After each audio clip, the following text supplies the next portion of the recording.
Good afternoon, everyone. I am IC2 Barbie, and today I will be going over professional responsibilities of a petty officer. A few topics we will cover today are your authority as a petty officer and your role in the watch organization, personnel qualifications, standards, and inspections. Next slide. Our learning objectives for today are to identify the petty officer's responsibilities and authority, describe various watch organizations, identify the personnel qualification standards, describe the personnel advancement requirement system, describe the procedures for presenting personnel for quarters, inspections, and ceremonies. Next slide, please. First, we will start with your authority. You have two types of authority as a petty officer, general and organizational. General authority gives you the responsibility of maintaining good order and discipline in accordance with your command's policies. Organizational authority is the authority to carry out specific duties given to you in accordance with the command SORM, your department, and your division.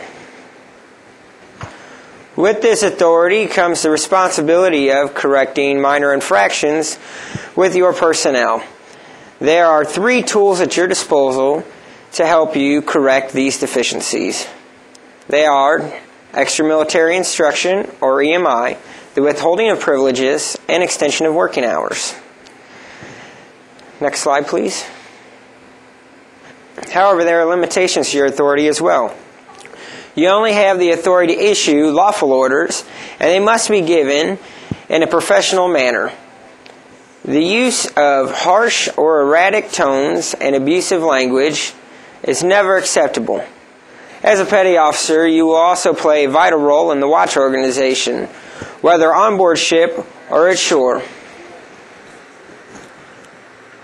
You may be required to assist in the planning of watch quarter and station bills by giving your chain of command recommendations for qualified personnel for each watch or station.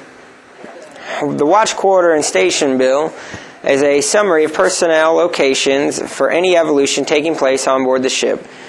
This is specifically for the commanding officer. Next slide, please. In order to ensure you have the right person for the job, you will need to ensure your personnel are up to date on all personnel qualification standards required of them. You will be responsible for signing and tracking your personnel's progress to ensure they have completed all 3 sections of the appropriate PQS. These 3 sections are the 100 series, basic fundamentals, the 200 series, specific material on PQS, and the 300 series, a step-by-step guide that helps people through the maintenance action or watch being stood. Next slide, please. All of this, as well as rating-specific training manuals, are considered to be PARS, Personnel Advancement Requirements. PARS are used to verify your ability to perform tasks required by your occupational standards, or OCC-STDS. All of these requirements must be met in order for you to take the Navy-wide advancement exam, which is taken from the previous material. Next slide, please. As you advance through the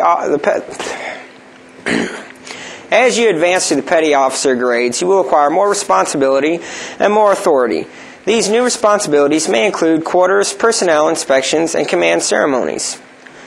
Quarters is nothing more than a complete and accurate morning muster of your people and then reviewing the plan of the day. Inspections are similar to holding quarters. While your personnel are in ranks, you inspect their uniform and personal appearance to ensure that they are in regulations. You may also have to periodically conduct CBAG inspections to ensure your personnel have all the items required of them in accordance with Navy regulations. A general assembly for ceremonies is done as a combination of quarters and inspection at a prescribed time and location and uniform passed down by the command.